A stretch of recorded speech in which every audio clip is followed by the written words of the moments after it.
നല്ല ലേഖനമായിരുന്നായിരിക്കും. നീ വായിച്ചോ?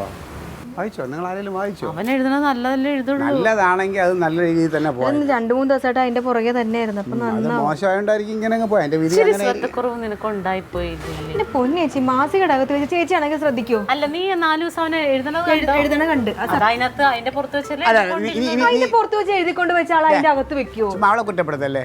അവൻ എഴുതി അവൻ എവിടെയെങ്കിലും സൂക്ഷിച്ചു വെക്കണ്ടേ? കഷ്ടപ്പാടിനെ പറ്റി നിങ്ങൾക്ക് അറിയാൻ പാടില്ല. കഷ്ടപ്പാടൊക്കെ ഓക്കെ, പക്ഷെ എന്ന് പറഞ്ഞിട്ട് ഇതിപ്പോൾ അവൾ അറിഞ്ഞല്ലേ? അവളുടെ അടുത്ത് പറയണം ഞാൻ ഇങ്ങനെ ഒരു ആവശ്യത്തിൽ എഴുതിയതാണ്, അത് ഇങ്ങനെ സൂക്ഷിച്ചു വെക്കണം, ഇല്ലെങ്കിൽ നാളേക്ക് 40 വിളിക്കുമല്ലേ. അല്ലെന്നേ, പിള്ളേരൊക്കെ ഉള്ള വീടല്ലേ, അപ്പൊ ഏട്ടനല്ലേ അത് ശ്രദ്ധിക്കേണ്ടത്? ആണ്. എല്ലാം പോട്ടെ, അതെല്ലാം വാരി കൊടുത്തിട്ട് വല്ല പൈസ കിട്ടിയെങ്കിൽ വേണ്ടിയില്ല. 12 രൂപയാണ് ആകെ കിട്ടിയത്. അതിനകത്ത് 8 രൂപ അവള് അയാളെ പറ്റിച്ചതുകൊണ്ട് 20 രൂപ അവളുടെ കയ്യിലിരുന്നു.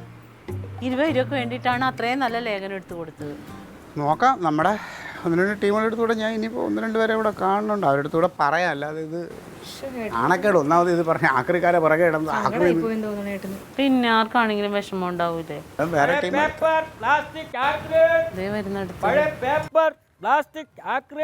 ഒരു കാര്യം ചോദിക്കാം, വന്നേ ഒരു കാര്യം ചോദിക്കട്ടെ.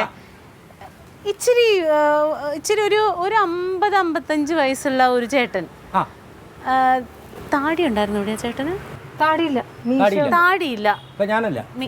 അതല്ല, ചേട്ടനല്ല, ഇച്ചിരി വയറുണ്ട്. ഒരു 55 വയസ്സൊക്കെ തോന്നിക്കുന്ന ഇതേപോലെ സാധനങ്ങൾ മേടിക്കാൻ വേണ്ടി വരുന്ന ആരെങ്കിലും പരിചയമുണ്ടോ? ഇച്ചിരി ദേഷ്യക്കാരനാണല്ലേ? ഓ, അറിഞ്ഞൂടാ. ഉള്ള ആളെ നമ്മളൊക്കെ പാവങ്ങളല്ലേ. ഇവിടെ ഉള്ളതാണോ? ഇവിടെ ഉള്ളതാണോ? ഓ, ഞാൻ ഇവിടെയൊക്കെ ആക്രി എടുക്കാൻ വരുന്ന അടുത്ത വീട്ടിലൊക്കെ വരും. ഇവിടെയൊക്കെ നേരത്തെ വന്നിട്ടുണ്ട് ഞാൻ. ഇനി പോണ വഴിക്ക് അങ്ങനെ ഒരാളെ കണ്ടിട്ടുണ്ടെങ്കിൽ ഒന്നും ഇങ്ങോട്ട് വരാൻ പറയണോട്ടാ. കാണാണെങ്കിൽ പറയാം. നമ്മുടെ സാധനം പുള്ളിയുടെ കയ്യിലായി പോയേ. തന്നെയല്ലേ? പറയാം തീർച്ചയായിട്ടും.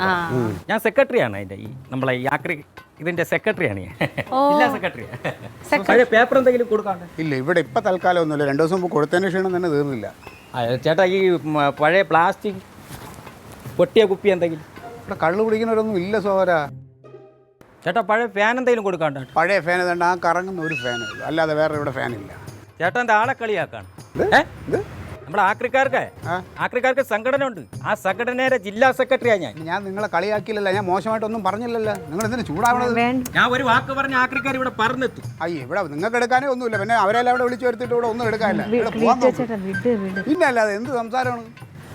ആക്രി ഉണ്ടാകുന്നല്ലേ ചോദിച്ചത്? ഇല്ലാന്ന് ഞാൻ പറഞ്ഞത്. ചേട്ടൻ പോയിട്ട് പിന്നെ എപ്പോഴെങ്കിലും അതുവഴിയാ വഴി അങ്ങോട്ടിറങ്ങി പോയി. ഇത് അവിടെ എൻ്റെ വീടാ, ആ സൈഡിൽ കൂടെ പോയി. ഒരു മനുഷ്യൻ്റെ അടുത്ത് ഒന്നും പറയാൻ പറ്റാത്ത കാലമാണെന്ന്. ചിലപ്പോ ഇഷ്ടപ്പെടുന്ന പിന്നെ അവൻ്റെ അടുത്ത് പറഞ്ഞല്ലേ ഇത് എന്തിനു മറ്റാളെ കണ്ട അയാൾ പറഞ്ഞു വിടുവോ? ഓ, പിന്നെ അവനിപ്പോൾ അറിയാം. ഈ കണ്ട ലോകത്ത് 10-2000 ആക്രിക്കാർ കിടക്കുന്നിടത്ത് ഇനി ഈ ജില്ലയിൽ തന്നെ ഉണ്ട്. അയാളെ ജില്ലാ സെക്രട്ടറി ആയിരുന്നു, നിങ്ങളോ ലോക്കല്. ഇനി അതും പറഞ്ഞ് നിങ്ങൾ ഇടിവെക്ക്. ചുമ്മാ അല്ലടി അത് ആക്രിക്ക് പോയത്. നിന്നെയൊക്കെ ആക്രിയിൽ വിടാൻ. ചേട്ടാ,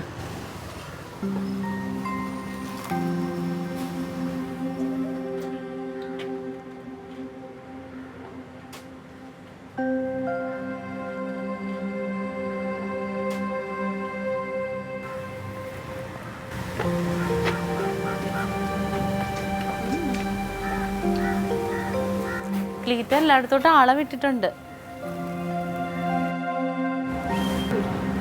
പറയാൻ പാടില്ലേ? അതെ, ഇതിപ്പോ ഒരു ലേഖനമല്ലേ പോയുള്ളൂ. അവന്റെ പോക്കും മൗനമൊക്കെ കണ്ട അവന്റെ ഭാര്യ പോയ പോലെയാണ് അവൻ വിഷമിച്ച് നടക്കുന്നത്. ഇങ്ങനെ ഒരു തോൽവി.